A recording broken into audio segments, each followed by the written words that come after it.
In early 1965, I was in Kansas City where I was addressing my first really major seminar. When the seminar was over, I headed back to my room expecting to have a lonely dinner that evening. But as I stepped off the elevator, the booming voice of a man I've come to know and love as a brother sounded out, "Zig, where are you going?" And I said, "Well, I'm going to dinner." He said, "Wait a minute." He said, "I'll go with you." It was Bernie Lofchik from Winnipeg, Canada. When we sat down, you have seen it happen where men just become instant friends. And I don't mean just buddies. I mean really close friends. We had about the same size families. His daddy died when he was very young. My daddy died when I was very young. He'd gone to work very early. I'd gone to work very early. He had gotten in the cookware business. I'd gotten in the cookware business. I mean, it was just an amazing thing. We sat down for dinner, and I said, "Bernie, you've certainly come a long way to a sales meeting." He said, "Yeah, you know, it really was magnificent. I got some wonderful ideas." Said it really was a great experience. Well, I kind of persisted, you know. I was going to find something negative to say there. So I said, "Yeah, but it sure cost you a lot of money to come from Winnipeg, Canada, down to Kansas City for a couple of days." Well, he said, "You know, Zig, thanks to my son David, I don't really have to worry about money." I said, "Bernie, that sounds like a story. Would you share it with me?" He said, "Yes, I will." He said, "When our son David was born, our joy literally knew no bounds. We were elated. We already had our two girls. Now we had the boy. That's the family we wanted when we got married." But he said, it wasn't but a few days before we realized something was wrong. David's head hung too limply to the right side of his body. He drooled too much to be a normally healthy baby.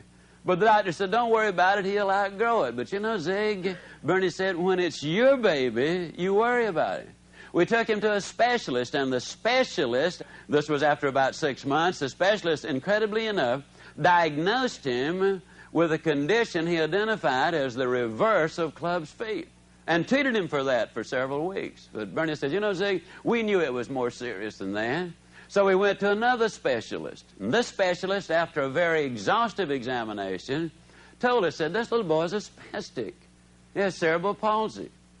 He's never going to be able to walk or talk or count to 10. I'm going to suggest that you put him in an institution for his own good and for the good of the, quote, normal members of the family."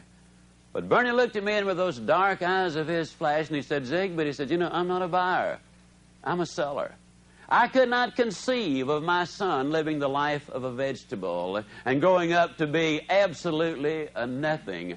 I saw him in a different light altogether." So I asked the doctor if he knew of any other doctors, and this specialist got highly indignant. He stood up. He said, "I've given you the best advice you'll ever get. I suggest that you take it."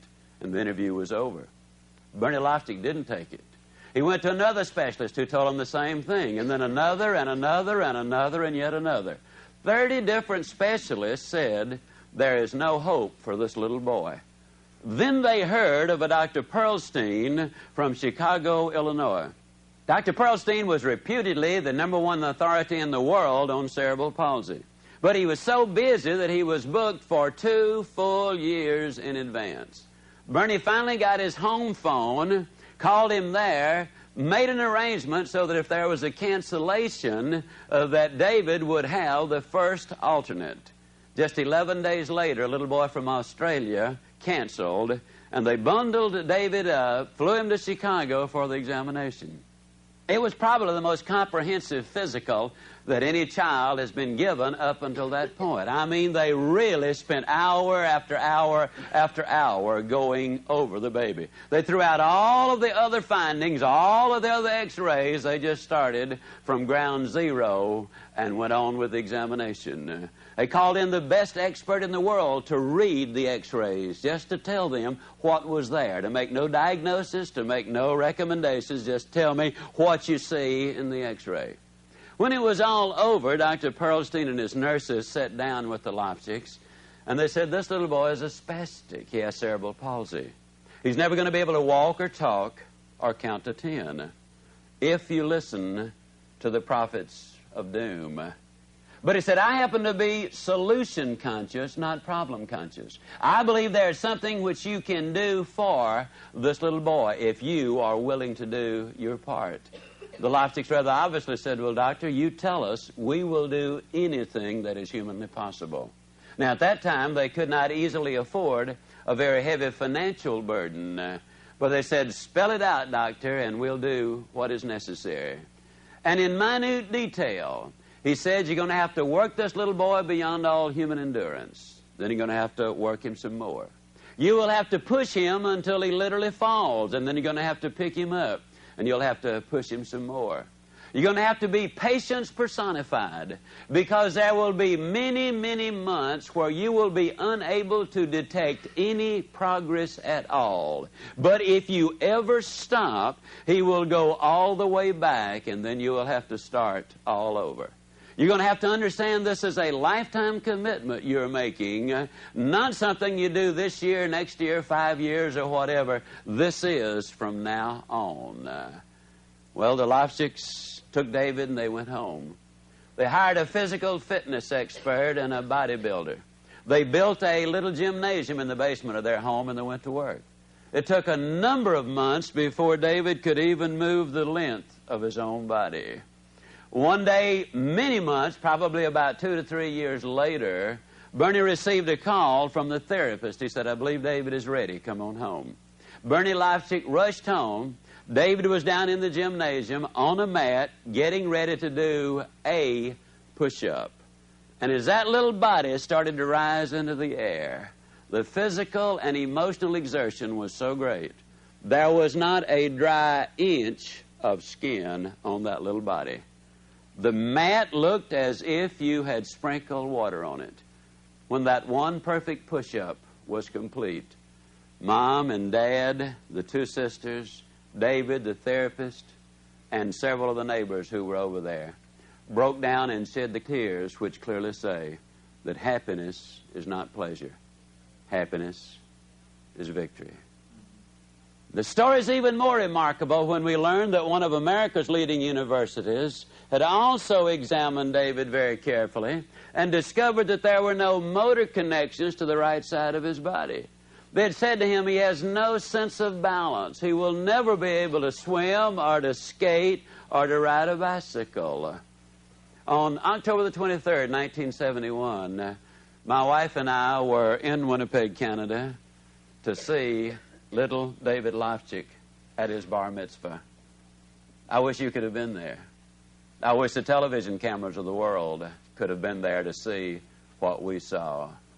That young boy, 13 years old, whom the doctors had said would never be able to walk or talk or count to 10, at that point in his life had already done as many as 1,100 push-ups in a single day, had run 6 miles nonstop, was doing extremely well as a 7th grader in 9th grade math at St. John's Ravenscourt School for Boys. He was running the wheels off his 3rd bicycle, was skating on the neighborhood hockey team, was one of the best table tennis players in the city of Winnipeg, Canada. The next year, to the best of my knowledge, he became the first, and so far as we know, the only victim of cerebral palsy to qualify for an unrated, ordinary $100,000 life insurance policy. The reason I share with you so many of the details of David's story is because it involves the principles that we've been talking about all the way through. First of all, there was the foundation, which is solid. They were absolutely honest with the Lofchiks, and the Lofchiks in turn were honest with David. Character is, as Calvert Roberts says, the ability to carry out a good resolution long after the excitement of the moment is past. It's one thing to agree with the doctor, you're going to do this for the next 15 years. It's another thing to do it for the next 15 years. Integrity, no question, all the way from day one. Loyalty, you've never seen a family that were so one as the Lofchik family is. Trust, don't you know that the trust had to be incredible? 3 hours every single day. From then on in, David had to be in there working.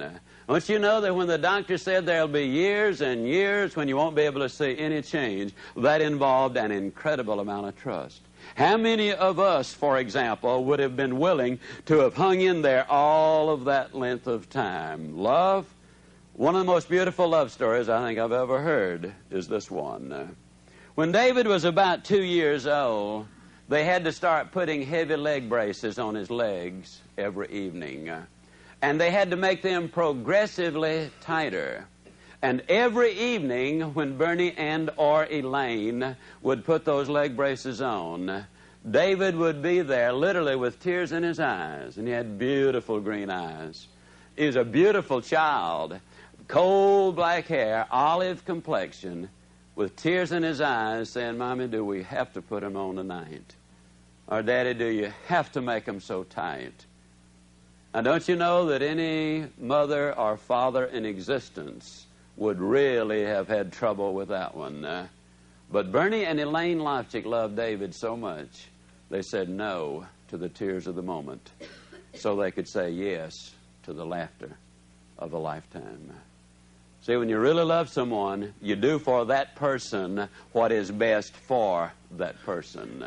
Attitude every night when they were putting David to bed. First Elaine and then later Bernie. When he would come in every night, he would awaken David and he'd hold him in his arms. He'd say, Son, you're a champ. You can do anything you want to do, son. And Dad really loves you and Mom really loves you.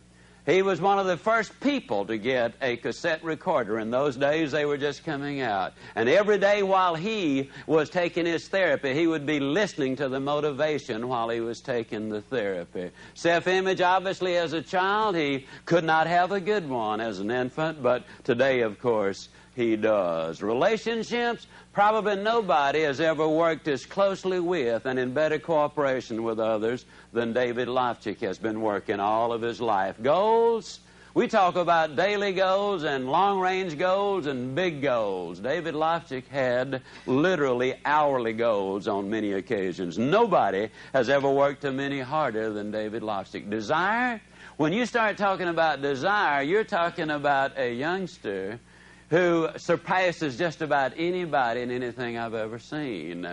The physical effort that went in all of this is absolutely astronomical. And David Lofchik, for 1 solid year, set his opportunity clock 1 hour earlier than any other member of the family. And when that clock would sound off, he'd get up and put his skates on, go out to that frozen swimming pool. And it took him 1 solid winter just to learn how to stand up on the ice. Later, he skated on the neighborhood hockey team. You've heard it said many times throughout the series that you can have everything in life you want if you'll just help enough other people get what they want. One of the interesting phenomena of this is that Bernie and Elaine Lofchik, in the process of providing David his opportunity in life, Bernie not only had to work smarter, but he also had to work harder. For 7 years, Bernie Lofchik worked 7 days and 7 nights every week. He took off 1 Friday night in 7 years in order to provide the financial necessities for giving his son everything he needed. Today, Bernie Lofchik is an extraordinarily wealthy man. But it goes beyond that. You see, they embrace the free enterprise system, but what effect does this have on other people? Let me share with you one of the other little interesting sidelines about the fact that we never really do go through life by ourselves. I was speaking out in Lubbock, Texas here several years ago, and I told David's story. There was a young couple seated in the very front, and as I told the story, they were visibly moved and asked for a visit privately when it was over. We visited, and they asked me the name of the doctor who had taken Dr. Pearlstein's place when Dr. Pearlstein retired. I gave them that doctor's name. That little girl, she's 18 months old. They flew her to Chicago for the examination because she had cerebral palsy. The doctor examined this little girl thoroughly. And when he finished the examination, he said, "This little girl does not have cerebral palsy. She simply was born prematurely. She's a little slow developing her. She's been misdiagnosed. But because you have been treating her as if she had cerebral palsy, she has acquired some of the symptoms of the disease. Take her back and treat her as a normal, healthy little girl, and you will end up having the normal, healthy little girl that you really want to have. It's quite a story, the David Lofchik story. It involves an awful lot of principles. It's not easy, but I think you'll agree that it's a story that we can learn from.